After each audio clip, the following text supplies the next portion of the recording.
আমাকে কারাগারে রুদ্ধ করে আমার বাবা মারা যাওয়ার পরেও আমাকে জানাজায় অংশগ্রহণের সুযোগ দেয়নি। আমাকে মাত্র 30 সেকেন্ডের জন্য কারাগেটে আমার বাবার লাশকে দেখানোর সুযোগ দিয়েছিল শুধুমাত্র। সংগ্রামী জনতা, সবাইকে এতটুকু বুঝতে হবে যে যারা জুলাই গণহত্যার শিকার হলো, যারা হাত পা পঙ্গুত্ব বরণ করলো, যারা আজকে নির্যাতিত হয়েছে 16টি বছর, এরাই মূলত জানে কি কষ্টের ভেতর দিয়ে আমরা বড় হয়ে উঠেছি, এই দিনগুলো পার করেছি।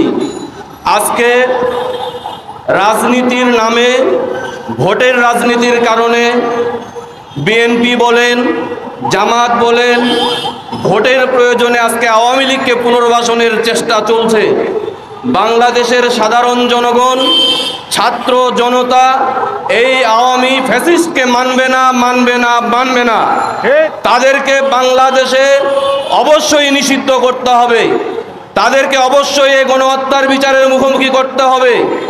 যারা ফ্যাসিস্ট শেখ হাসিনাকে আজকে ইন্ডিয়ার বসে থেকে সেখান থেকে ষড়যন্ত্রের যে সুযোগ ইন্ডিয়া দিচ্ছে, আমরা বাংলাদেশের ছাত্র জনতা আমরা দীপ্ত কণ্ঠে ঘোষণা করছি, বাংলাদেশের জনগণের বিরুদ্ধে আপনারা যে হস্তক্ষেপ করছেন, ফ্যাসিস্ট হাসিনাকে যে রক্ষা করছেন, এই বাংলাদেশের জনগণের বিরুদ্ধে আপনারা যেতে পারেন না। আপনাদেরকে অবশ্যই বাংলাদেশ সরকারের কাছে এই ফ্যাসিস্ট হাসিনাকে ফিরিয়ে দিতে হবে এবং তাকে বিচারের মুখোমুখি করতে হবে।